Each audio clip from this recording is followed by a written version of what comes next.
and you put your mask back on. And I took a big breath, and I went down, and I opened my eyes in my mask in the darkness with my flashlight, and I saw right in front of me this huge... Beneath the shifting ice fields of the Arctic, where the sun rarely pierces the horizon and the waters remain locked in frigid stillness, a Navy deep dive operation had been underway for weeks.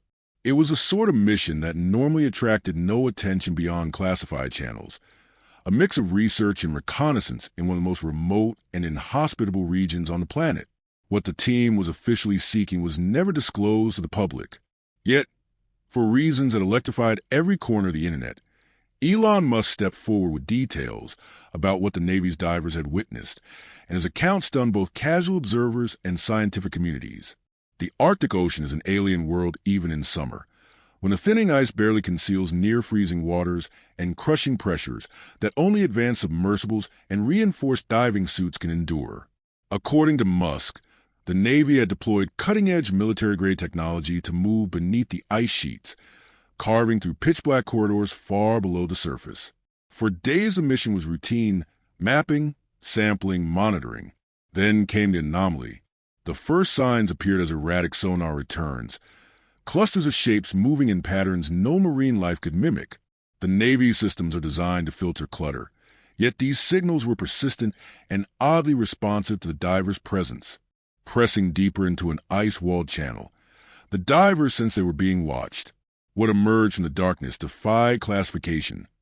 Massive, structured forms, metallic or mineral in appearance, neither submarine nor drone, moving with a strange blend of mechanical precision and organic grace. Instruments detected sudden temperature spikes and faint electromagnetic interference, phenomena unheard of in such cold, stable waters. Navy protocols for unidentified undersea objects were activated instantly. The divers kept a cautious perimeter as the forms shifted deliberately, some rotating, others gliding sideways on invisible propulsion. One diver reported a low-frequency hum from the largest object, felt not as sound but as vibration resonating through his body, like standing beside a massive generator in a place where no power source could possibly exist. Musk noted this detail matched experimental communication bands used in deep-sea signal research. Then the extraordinary happened. The largest structure's dull surface shifted to a reflective sheen, glowing with pale blues, greens, and silvers that flickered as if signaling. Smaller objects hovered around it, their synchronized motion resembling a protective ring. Whether natural or artificial, their presence was extraordinary. No human industry operates in those depths, and no known archives list such technology in the region. If natural, they suggested a form of life beyond human imagination. If artificial, they pointed propulsion and material sciences beyond current naval capabilities. The divers observed until, with sudden coordination, the formation descended into a deep seabed fissure. The reflective lights dimmed as they slipped into darkness, sonar trailing them briefly before dissolving into static. What lingered was not only the mystery of the object themselves, but the data they left behind. Localized temperature increases defying diffusion rates, narrow spikes of electromagnetic energy, and even traces of ultra-low frequency emissions, as if these enigmatic forms were radiating focused bursts of power. Vibrations in the ice overhead suggested a connection between the submerged phenomena and the ice sheet itself, carrying implications that were staggering. If these were living organisms, they might possess a form of bioelectromagnetic communication or propulsion never before imagined. If machines, their operators had mastered energy systems capable of operating silently and efficiently in one of the harshest environments on Earth. Musk speculated that such propulsion could involve manipulation of water molecules at a local scale, perhaps through magnetic or gravitational effects far beyond modern submarine technology.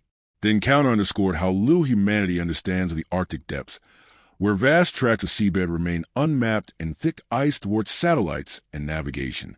The ocean floor, there's a maze of trenches, vents, and ridges, each capable of hiding further anomalies. Musk's perspective blended scientific wonder with strategic foresight. The Arctic is already a geopolitical focal point for its resources and positioning, but encounters like this hint at phenomena beyond human disputes. For the Navy divers, the experience was transformative. Some reported lingering disorientation afterward, not from physical strain, but from the psychological impact of facing entities that move with purpose, reacted to them, and displayed mastery of their environment rivaling human capabilities. Yet, what struck Musk most was the absence of hostility. The objects neither interfere with equipment nor threaten the divers. Instead, their deliberate movements seem almost like an introduction, a signal meant to be noticed but not feared. When the mission concluded, the data returned with them, recordings, environmental anomalies, and first-hand accounts that resisted easy explanation. Even without speculation, the facts painted an encounter that strained the boundaries of oceanography, engineering, and the very definition of life. The Arctic, long a veil of secrecy and danger, had yielded a glimpse beyond the known. Musk lingered on technical possibilities, the surface shifts of the objects perhaps representing adaptive camouflage, responsive not only to their surroundings but to human observation itself. If natural, such an adaptation implied a species uniquely suited to survive crushing darkness punctuated by intrusions of light and machinery. If artificial, it pointed to reactive materials that could revolutionize stealth technology. More startling still was the sense that these were not static residents but mobile entities, retreating into a seabed fissure that may connect to vast networks of passages, lava tubes, ice caves, fault lines stretching for hundreds of miles. If they belonged to a broader community or fleet, they could move invisibly across the polar oceans. The encounter forces a reevaluation of assumptions about what truly operates in Earth's waters. Naval intelligence is adept at tracking submarines, drones, and undersea installations, yet here was something outside every known design philosophy. Silent, precise, unbound by propellers or ballast. In Musk's retelling, the Navy's precision and discipline in documenting the incident ensured its place not as rumor, but as an enduring mystery, a rare glimpse of forces that may exist just beyond the edge of human understanding. The divers responded with absolute discipline, adhering strictly to protocol and resisting the urge to close the distance or interfere.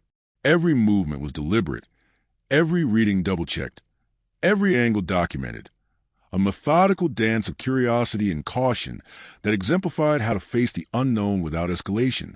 Musk did not dismiss the possibility that these objects might be remnants or active elements of civilization lost to history, noting that Earth's oceans have swallowed vast chapters of both human and pre-human past, locking secrets away in lightless vaults for eons. If something intelligent does operate there, it could be unimaginably ancient or startlingly recent in its arrival. Either way, the Arctic sighting was one of those rare brushes between hidden realms and human awareness. When the ice above shifted and sealed the fissure once more, the divers surfaced into a world unchanged on the surface, yet forever altered beneath. What had begun as a Navy mission to study currents, ice stability, and seabed composition ended with an encounter that defied the frameworks of geology and biology alike. The image of the hovering formation, its synchronized lights glimmering against the abyss, remained etched in their minds.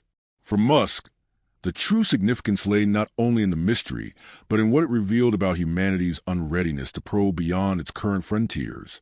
The oceans, like space, are vast, hostile, and filled with unknowns. Encounters like this remind us that human technology remains in its infancy against what may already exist. Whether the objects were undiscovered life, advanced machines, or something else entirely, they embody the promise that exploration is far from finished. The Arctic silence is no longer neutral. It is charged with possibility, with the awareness that something intelligent and purposeful may move beneath the frozen crown of the planet, watching. The divers had caught only a fleeting glimpse, but Musk's retelling ensured it would not fade into quiet obscurity. Instead, it lingers as an open question, echoing beneath the ice and waiting for curiosity and courage to return. The Arctic, long defined by the extremes of endless night, blinding summer light, and winds that scour the plains, holds its deepest mysteries not on the surface, but far below, locked beneath ice thicker than skyscrapers are tall. Musk's disclosure shifted attention from the frozen field above to the abyssal terrain beneath, an intricate labyrinth of ridges, trenches, vents, and subglacial caves, most of it unmapped because ice flows in shifting packs thwart traditional survey methods. Even autonomous underwater vehicles risk entrapment in such a labyrinth. The fissure into which the formation vanished proved especially fascinating, a deep geological fracture plunging hundreds of meters below the seabed, its walls a fusion of ancient glacial ice and hardened volcanic minerals, testifying to a violent pass of heat and pressure. Such fractures could connect to thermally active caverns hidden from the surface world for millions of years, ecosystems sealed in isolation like those found beneath Antarctica's glaciers, but on a far larger and more complex scale. If the objects had entered such a network, they might inhabit an environment that is both concealed and self-sustaining. The Arctic seabed itself is shaped by massive features like the Lomonosov Ridge, a mountainous spine across the basin, along with volcanic rifts and subduction zones that generate countless hiding places and thermal microclimates. Heat vents in these regions could maintain liquid channels beneath the ice even during the harshest winters, creating niches where unusual phenomena thrive undisturbed. Musk's description of the largest objects' reflective surfaces and synchronized lights sparked debate over their purpose. In a world where sunlight never penetrates, light is often a survival tool, a lure, a warning, or a language. If the formation's lights were biological, they might represent a cooperative species capable of signaling and coordinating in real time. If mechanical, the implications point to a sophistication of design, an intent that challenges every boundary of human engineering. Perhaps the most enigmatic element of the encounter was the shifting lights and reflective surfaces, which some speculated might represent active scanning, environmental sensing, or even a form of communication encoded in patterns too complex for human eyes to interpret. Experts in Musk's circle debated the material composition of what the divers saw, noting that the transition from rock-like dullness to metallic sheen suggested adaptive refractive properties. In modern material science, such transformations can be triggered by microscopic structures that scatter light differently, a mechanism that could serve as camouflage or regulate heat in the frigid waters. What stood out most was that the change appeared to occur in response to the diver's proximity, implying a degree of environmental awareness, whether conscious or automated, far beyond even the most advanced terrestrial systems. The electromagnetic anomalies added another layer of mystery. Ultra-low frequency signals, capable of traveling great distances in seawater, are sometimes used by navies to communicate with submarines, yet here they appeared in conjunction with the unidentified formation. Whether these signals were intentionally missions or byproducts of its movement, either possibility defied current understanding of undersea physics. Strategically, the implications were profound. The Arctic is not merely a scientific frontier, but a theater of silent military rivalry, where submarines patrol contested depths and nations vie for control of seabed resources. The presence of an unidentified, highly capable entity beneath the ice could upend long-standing assumptions about navigation, detection, and even sovereignty. That led to the most unsettling question: how long had it been there? The Arctic's slow-changing environment means structures can remain undisturbed for centuries, and the fissure where the formation vanished could have been an emergence point for decades, or one of many gateways into a hidden network stretching thousands of kilometers. If so, earlier encounters may have been dismissed as sonar errors or equipment malfunctions. The divers' account of the low-frequency hum resonating through their bodies further deepened the intrigue. Humans are acutely sensitive to certain frequencies on a physical level, often feeling them as unease, awe, or disorientation, even if inaudible. If the hum was deliberate, it might have functioned like echolocation, mapping the environment in ways beyond human sonar, or perhaps it was an attempt at direct communication, bypassing sound altogether to interact with the body's own resonance. The physical condition of the object also raised questions. In most deep-sea environments, any stationary surface is quickly colonized by marine life, yet this formation's clean. Shifting exterior suggested constant motion or some form of self-maintenance, possibly through vibrations or electromagnetic discharge. If living, it had evolved defenses against colonization. If mechanical, it was engineered with anti-fouling properties unknown in current technology. As Musk Circle debated, attention turned to whether this was a singular anomaly or part of a larger pattern. The Arctic's remoteness has long made it attractive as a testing ground for advanced prototypes, yet the formation's apparent age, lack of military transmissions, and exploratory rather than tactical behavior defied the profile of any known test platform. Its retreat into the fissure could have been defensive, or simply a return to a domain after an intentional, controlled exposure to human eyes. The fissure itself demanded further study, but mapping such a feature is fraught with risk. Crushing pressures, shifting ice, and tenuous surface contact make repeated dives perilous. Ethical questions added to the challenge, since disturbing a potentially unique ecosystem or artificial habitat could have irreversible consequences. Data collected by the Navy hinted at unusual conditions within the fissure. Fine particulates suspended in the water suggested nearby thermal activity, while strange mineral signatures hinted at volcanic leaching from the walls. Such conditions could sustain chemosynthetic ecosystems that thrive on chemical reactions instead of sunlight, creating fertile ground not only for novel biological life, but perhaps even for mechanical presence capable of harvesting heat gradients, minerals, or dense brine layers for energy. The scale of the formation was another detail Musk emphasized, noting that the largest object dwarfed the Navy's submersibles and, at certain angles, stretched beyond the reach of their spotlights. Such dimensions are unusual for deep-diving life and undersea craft, especially beneath the crushing ice ceiling of the Arctic, which implies it was either uniquely adapted to that environment or capable of traversing vast subglacial channels large enough to accommodate its size. The smaller objects that flanked it added to the mystery. Their synchronized movement was far too precise to be random, resembling protective escorts seen in marine mammals or tactical formations in aerial defense. If biological, they hinted at a shared intelligence or instinctual unity. If mechanical, they demonstrated a degree of control with near-zero latency, a feat remarkable in an environment where signal transmission is notoriously difficult. This raised the possibility that the formation served a purpose beyond mere existence, monitoring, guarding, harvesting, or perhaps studying. Human explorers often forget that observation can be mutual, and just as the divers recorded every detail of the formation may have been recording them, cataloging their lights, their machines, and their sonar pulses.